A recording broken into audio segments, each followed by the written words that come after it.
हरिदास का जब जन्म हुआ था तो उसकी माँ बहुत ही खुश थी। उसकी माँ को लगा कि यह बच्चा पूरे परिवार के लिए खुशियाँ लाएगा, लेकिन ठीक इसका उल्टा ही हुआ। हरिदास के जन्म के बाद ही उसके पिता का देहांत हो गया। इसी कारण लोग हरिया को मनहूस मानने लगे। कुछ ही दिनों के बाद हरिया और उसकी माँ को उसके पिता के घर वालों ने घर से बाहर निकाल दिया, जिसके बाद दोनों दूसरे गांव में बड़ी मुश्किल से एक छोटी सी झोपड़ी बनाकर उसमें रहने लगे। धीरे धीरे समय बीतने लगा और हरिया थोड़ा बड़ा हो गया। एक दिन उसने अपनी माँ से कहा, माँ, मुझे तुम्हारा ऐसे दूसरों के घरों में बर्तन धोना अच्छा नहीं लगता है। क्या मैं तुम्हारे साथ चलकर तुम्हारी मदद नहीं कर सकता? बेटा, मैं दूसरों के घरों में जाकर बर्तन धोने का काम किया करती हूँ। वहाँ जाकर तू क्या करेगा? और वैसे भी तेरी तकदीर में बड़ा आदमी बनकर राज करना लिखा है, ना कि दूसरे लोगों के घर जाकर बर्तन धोना। माँ, फिर से वही बातें। मेरे जैसा मनहूस भला राज कैसे कर सकता है? बेटा, माँ का दिल कभी गलत नहीं बोलता। तू देखना, एक न एक दिन तू बहुत बड़ा आदमी बनेगा। इतना कहकर हरिया की माँ काम पर चली गई। ऐसे ही 10 साल व्यतीत हो गए और हरिया अब 20 साल का हो चुका था। एक दिन हरिया की माँ की तबीयत बहुत ज़्यादा ही खराब हो गई। माँ, यह तुझे क्या हो गया? तुम ना कुछ खाती हो और ना ही तुम्हारा बुखार उतरता है। पिताजी की तरह तुम भी तो मुझे छोड़कर नहीं चली जाओगी। हरिया की माँ कुछ नहीं बोली और कुछ दिनों के बाद ही हरिया की माँ की भी मृत्यु हो गई। अब हरिया बिल्कुल ही अकेला हो चुका था। अपनी माँ को खोने के बाद हरिया जैसे तैसे अपना गुजारा कर रहा था। एक दिन हरिया को उसकी माँ का एक खत मिला, जिसमें उसकी माँ ने लिखा था, हरिया, लगता है कि मेरे पास ज़्यादा समय नहीं है, इसीलिए मैं तुम्हें यह बात बताना चाहती हूँ कि तुम्हारा विवाह बचपन में ही हो चुका था, जब तुम सिर्फ 5 साल के थे। इतना पढ़कर हरिया सोच में पड़ गया। आखिर मेरी शादी कब हुई और मेरी पत्नी कौन है? माँ ने अभी तक मुझे उसके बारे में क्यों नहीं बतलाया था? इसके बाद हरिया खत को आगे पढ़ने लगा। बेटा, तेरा विवाह मेरी सहेली की बेटी के साथ हुआ था। वह सुंदर नगर राज्य में रहती है। उसका नाम माया है। जब तुझे यह खत मिलेगा तब तक मैं जा चुकी होंगी, इसीलिए तू अपनी पत्नी को अपने घर ले आना। लेकिन बेटा, अपनी यात्रा में मेरी एक बात सदा ही याद रखना। रास्ते में राह चलते जहाँ भी रात हो जाए वहीं पर रुक जाना और फिर अगली सुबह वहाँ से आगे बढ़ना। मेरा आशीर्वाद हमेशा तेरे साथ रहेगा बेटा। अपने विवाह की बात को पढ़कर हरिया बड़ा ही खुश हुआ। मैं आज ही अपनी पत्नी को लेने सुंदर नगर राज्य जाऊंगा। हरिया एक पोटली में खाना बांध लेता है और सुंदर नगर राज्य के लिए निकल पड़ता है। चलते चलते हरिया जंगल के बहुत अंदर तक आ जाता है। अरे वाह, कितनी सुंदर बकरी है, लेकिन इसका मालिक कहाँ है? अगर इसका मालिक कोई नहीं है तो मैं ही इसका मालिक बन जाऊंगा। अपने ससुराल से लौटते समय मैं तुझे अपने साथ ले चलूंगा। इतना बोलकर हरिया आगे बढ़ जाता है। ओ, इतनी देर से चलते चलते अब मैं बहुत थक गया हूँ और मुझे बहुत जोरों की भूख भी लगाई है। नदी भी पास ही में है। इतना सोचकर हरिया वहीं नदी किनारे पेड़ के नीचे बैठकर खाना खाने लगा। खाना खाकर पेट तो भर गया, अब थोड़ा पानी भी पी लेता हूँ। फिर हरिया नदी के पास पहुँचा और पानी पीने लगा। इस नदी का पानी तो बहुत ही मीठा है। पीकर आनंद ही आ गया। चलो अब आगे चलता हूँ। चलते चलते शाम हो गई। आज हरिया सुंदर नगर राज्य में पहुँच गया। अनजान गांव में हरिया को कुछ भी समझ में नहीं आ रहा था कि वह अपनी पत्नी का घर कैसे ढूंढे। तभी गांव में उसे एक व्यक्ति दिखाई दिया और वह उसके पास जाकर पूछने लगा, अरे भाई, क्या आप बता सकते हैं कि यह कौन सा गांव है? हाँ भाई, यह सुंदर नगर राज्य है। अरे हाँ, माँ ने तो खत में इसी गांव का जिक्र किया था, मतलब कि यही मेरा ससुराल है। वह सोचकर बोला, शुक्रिया भाई, लेकिन भाई क्या तुम बता सकते हो कि माया का घर किधर होगा? अरे हाँ भाई, क्यों नहीं, तुम यहाँ से सीधे चले जाओ। सबसे अंत में नदी के किनारे वाला घर माया का ही घर होगा। माया के घर का पता जानकर हरिया वहाँ से चल देता है। सोचने लगता है कि मुझे लगता है वह आखिरी वाला घर ही मेरी सासू माँ का है। हरिया झोपड़ी के पास पहुँचा ही था कि तभी रात हो गई। आज हरिया वहीं रुक जाता है। माँ ने खत में लिखा था कि जहाँ पर रात हो जाए वहीं पर रुक जाना। मैं तो घर के अंदर भी नहीं जा पाया और रात हो गई। एक काम करता हूँ, मैं रात यहीं घर के बाहर ही रुक कर गुजार लेता हूँ। सुबह होते ही घर के अंदर चला जाऊँगा। इतना सोचकर हरिया वहीं घर के बाहर बैठ जाता है। तभी घर के अंदर से आवाज़ आती है, अरे माँ, मेरी सब्जी तो जल गई। अरे, यह क्या लगता है कि मेरी पत्नी द्वारा बनाई गई सब्जी जल गई है। ऐसे सोते सोते हरिया रात वहीं गुजार देता है। सुबह सुबह हरिया उठता है और घर के अंदर चला जाता है। तब उसकी सासू माँ पूछती हैं, अरे बेटा, तुम कौन हो और ऐसे कैसे मेरे घर में घुस आए। अरे माँ जी, मैं आपका दामाद हूँ। अच्छा, क्या तुम सुजाता के बेटे हो। हाँ माँ जी, मैं उन्हीं का बेटा हूँ। बेटा, तुम इतनी जल्दी इतना लंबा सफ़र तय करके यहाँ कैसे आ पहुँचे। माँ जी, मैं तो यहाँ तभी पहुँच गया था जब आपकी बेटी की सब्जी जल गई थी। अरे बाप रे बाप, मेरे दामाद जी तो बहुत ही होशियार हैं।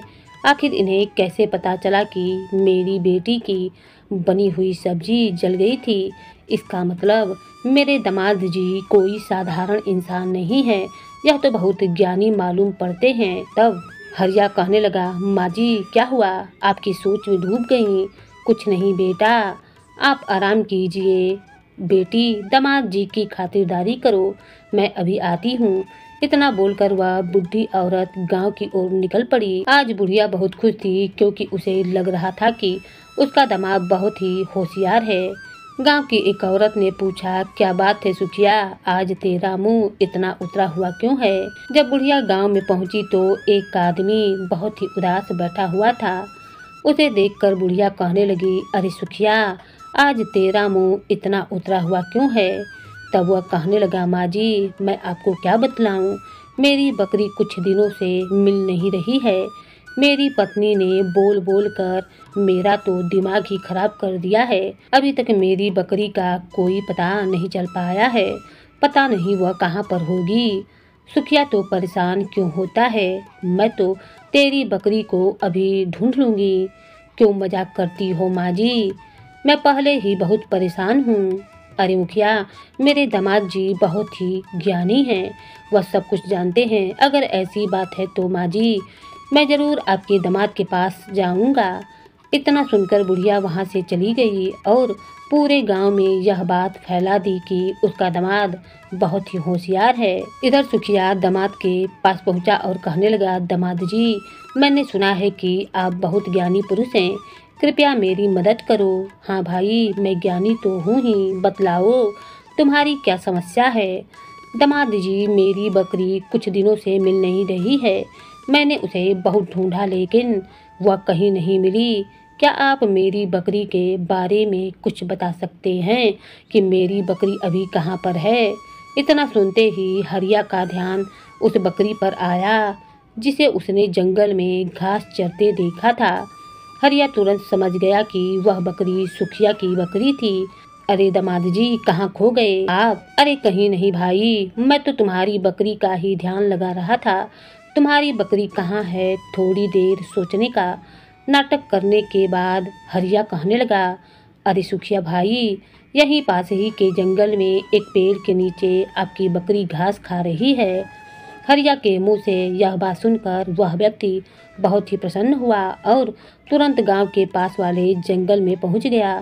थोड़ी ही देर चलने के बाद वह सुखिया देखता है कि बकरी सामने ही एक पेड़ के नीचे घास खा रही है। अपनी बकरी को देखकर सुखिया की खुशी का तो कोई ठिकाना ही न रहा। दामाद जी, आपकी जय हो।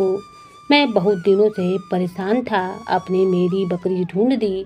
आप तो सचमुच में ज्ञानी हो। धीरे धीरे यह बात पूरे गांव में फैल गई कि सरस्वती का दामाद सच में बहुत ज्ञानी है और वह सब कुछ जानता है। यह खबर पहुँचते पहुँचते महाराज के कानों तक भी जा पहुँची। महाराज का सेवक कहने लगा, महाराज मैं सच कह रहा हूँ, सरस्वती का दामाद बहुत ही ज्ञानी है, वह सब कुछ जानता है। यह तो बहुत अजीब सी बात है, मैं भी उस ज्ञानी आदमी से जरूर मिलना चाहूँगा। सैनिकों, जाओ सरस्वती और उसके दामाद को जल्दी ही यहाँ लेकर आओ।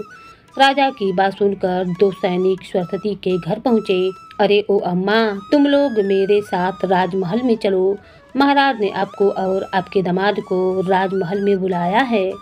सैनिकों, महाराज हमें क्यों बुला रहे हैं? क्या हमसे कोई गलती हुई है? पता नहीं अम्मा, हम यह सब नहीं जानते हैं।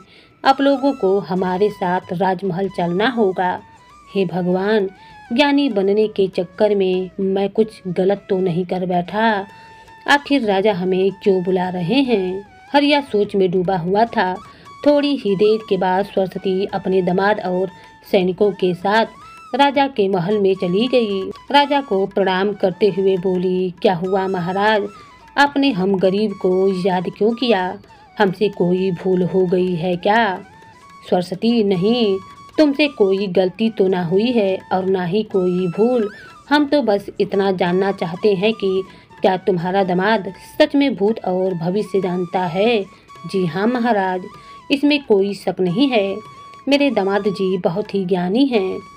क्यों हरिया, क्या यह सच है कि तुम भूत और भविष्य दोनों ही जानते हो? राजा की बात सुनकर तो हरिया के पसीने छूट गए। हे भगवान, क्या बुढ़िया ने मुझे कहाँ लिया कर फंसा दिया है? अगर ना बोला तो राजा मुझे अभी मरवा देगा, और अगर हाँ बोलो तो हो सकता है कि अपने आप को बचाने का कोई मौका मिल जाए। यही सोच रहा था कि तभी राजा ने फिर कहा, क्या हुआ हरिया, तुम किस सोच में डूब गए हो? तब हरिया ने कहा, नहीं महाराज, आपने जो मेरे बारे में सुना है वह बिल्कुल सच है। तो फिर ठीक है, तुम मुझे रानी के खोए हुए हार के बारे में बतलाओ कि वह कहाँ पर है। अगर तुमने सच बताया तो मैं तुम्हें मुँह मांगा इनाम दूंगा, और अगर तुम नहीं बता पाओगे तो मैं तुम्हारा सर कटवा दूंगा।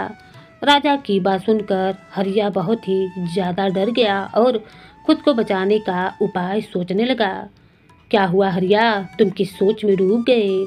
माफ़ कीजिएगा महाराज, लेकिन हार का पता लगाने के लिए आपको मुझे एक दिन का समय देना ही होगा।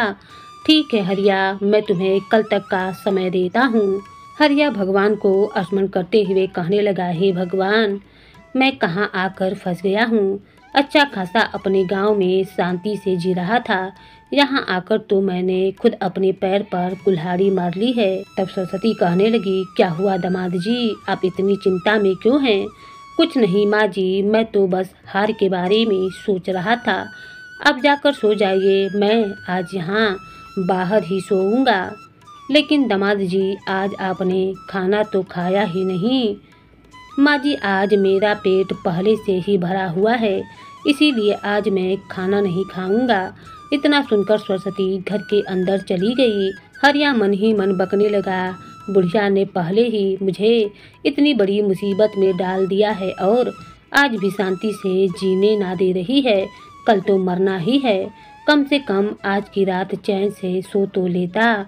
इतना सोचकर हरिया वही चारपाई पर बाहर ही लेट गया, लेकिन चिंता के कारण उसे नींद नहीं आ रही थी, इसीलिए वह खुद में ही बड़बड़ करने लगा, कल तो मरना ही है सपना, अब तू आ भी जा। कल तो मरना ही है सपना, अब तू आ भी जा। हरिया इसी बात को बार बार दोहराए जा रहा था ताकि उसे नींद आ जाए और नींद में खूब बढ़िया सपना आए। तभी यह आवाज़ पड़ोस में रहने वाली औरत के कानों में पड़ गई, जिसका नाम सपना था।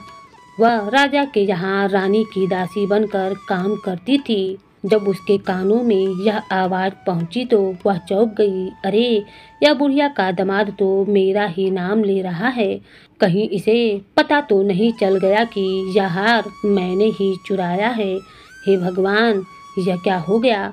अगर यह बात है राजा को पता चल गई तो राजा तो मुझे फांसी पर ही चढ़ा देंगे। अब मैं क्या करूं? थोड़ी देर सोचने के बाद सपना के मन में आया कि मैं एक काम करती हूँ, दामाद जी को सारी बात बता देती हूँ। हो सकता है दामाद जी मुझे बचा लें। यही सोचकर सपना तुरंत ही हरिया के पास पहुँच गई। दामाद जी मुझे माफ़ कर दीजिएगा।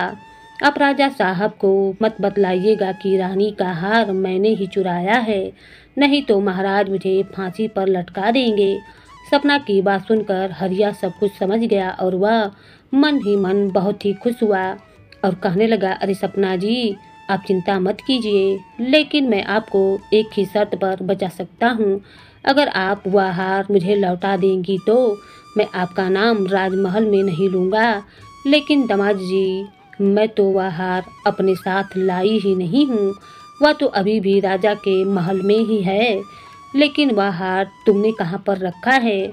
दामाद जी, वह हार राजा के बगीचे में एक पेड़ से पत्थर के नीचे दबा हुआ है। ठीक है सपना जी, अब तुम चिंता मत करो, तुम निश्चिंत होकर जाओ, मैं तुम्हें कुछ नहीं होने दूंगा। लेकिन कसम खाओ कि आज के बाद चोरी ना करोगी, मेहनत मजदूरी करके पैसे कमाओगी। हाँ दामाद जी, मैं कसम खाती हूँ, आज के बाद मैं कोई चोरी ना करूँगी। अगले दिन राजा के सैनिक फिर से हरिया को लेने आते हैं। चलो हरिया, राजा ने तुम्हें बुलाया है। हाँ हाँ चलो सैनिकों, मैं आपके साथ चलने को तैयार हूँ। सैनिकों के साथ हरिया राजमहल में पहुँचा। तब महाराज ने कहा, बोलो हरिया, क्या तुम्हें रानी के हार के बारे में कुछ भी पता चला? जी महाराज, मैंने आपके हार की खोज कर ली है। हाँ तो बतलाओ। बहुत ही अच्छी बात है, अब मुझे जल्दी से बतलाओ कि वह हार कहाँ पर है। महाराज, वह हार महल के बगीचे में बड़े से पत्थर के नीचे दबा हुआ है। आदेश मिलते ही सैनिक जल्दी से राजा के बगीचे में पहुँचे। वह हार सच में राजा के बगीचे में ही बड़े से पत्थर के नीचे पड़ा हुआ मिल गया। यह देखकर राजा बहुत ही हैरान था। वह कहने लगा, वाह हरिया वाह, तुम तो सच में बहुत ही ज्ञानी हो। मांगो, तुम्हें क्या मांगना है? महाराज, मुझे कुछ नहीं चाहिए, आप अपनी मर्जी से जो भी कुछ दे देंगे मुझे स्वीकार है। मंत्री जी, हरिया को 1000 सोने की मोहरें इनाम में दे दिया जाए। सोने की मोहरें पाकर हरिया बहुत ही खुश हुआ। महाराज, अब आप मुझे आज्ञा दीजिए, मैं यहाँ से जाना चाहता हूँ। हे भगवान, आज तो बचा लिया आपने। अब अपनी पत्नी को लेकर इस गांव को ही छोड़कर मैं चला जाऊंगा। यह सारी बातें सोचते हुए हरिया घर को पहुंच जाता है। माता जी, आप मेरी पत्नी को आज ही विदा कर दीजिए। मैं आज ही अपने घर लौटना चाहता हूं, क्योंकि आज का दिन ही विदाई के लिए सबसे ज्यादा शुभ दिन है। तब उसकी माँ कहने लगी, अगर ऐसी बात है दामाद जी, तो आप आज ही चले जाओ। और फिर हरिया अपनी पत्नी को लेकर अपने गांव वापस लौट आया और खुशी खुशी अपना जीवन व्यतीत करने लगा।